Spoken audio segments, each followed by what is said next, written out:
నమస్కారం. మనలో చాలామందికి ఒక సమస్య ఉంటుంది. మనం ఒకటి అనుకుంటే మన మనస్సు ఇంకొకటి చేస్తుంది. ఎప్పుడు ఏదో ఒక టెన్షన్, అనవసరమైన ఆలోచనలు. మరి ఈ మనస్సుని మనం మన అదుపులోకి తెచ్చుకోవడం ఎలా?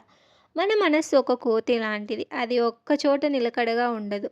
ఎప్పుడు ఏదో ఒక ఆలోచనలతో మనల్ని ఇబ్బంది పెడుతూనే ఉంటుంది. అసలు మన మనస్సుని మనం కంట్రోల్ చేయగలమా? ఈ వీడియోలో తెలుసుకుందాం. ఫస్ట్ మెథడ్ అబ్జర్వింగ్ థాట్స్, ఆలోచనలను గమనించడం.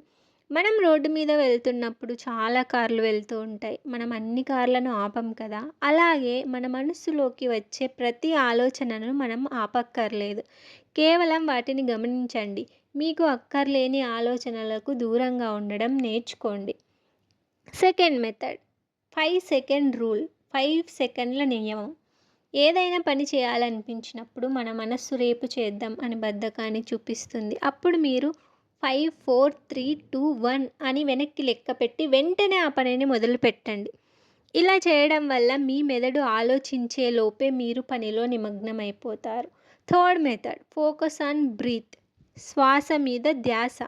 మీకు బాగా టెన్షన్ లేదా భయం వేసినప్పుడు ఒక్క నిమిషం ఆగి గట్టిగా గాలి పీల్చుకోండి.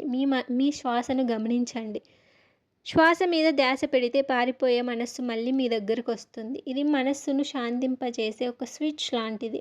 Fourth method nurture good thoughts. మంచి ఆలోచనలకే చోటు ఇవ్వండి. ఒక తోటలో మనం పిచ్చి మొక్కలను పీకేసి పూల మొక్కలకు నీళ్లు పోస్తాం కదా!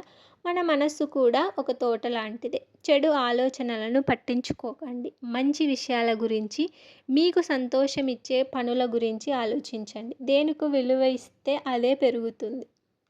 చూసారు కదా! మన మనసును అదుపులో ఉంచడం అంత కష్టమేమీ కాదు. కేవలం కొంచెం ఓపిక, చిన్నపాటి సాధన ఉంటే చాలు. ఈరోజు మనం చెప్పుకున్న విషయాలలో మీకు ఏది బాగా నచ్చింది? ఈరోజే దేన్ని పాటించబోతున్నారు? కింద కమెంట్ చేసి చెప్పండి. ఈ వీడియో మీకు ఉపయోగపడింది అనిపిస్తే మీ స్నేహితులకు షేర్ చేయండి. మరిన్ని ఇలాంటి వీడియోస్ కోసం మన ఛానల్ని సబ్స్క్రైబ్ చేసుకోండి. మరో మంచి వీడియోతో మళ్ళీ కలుద్దాం.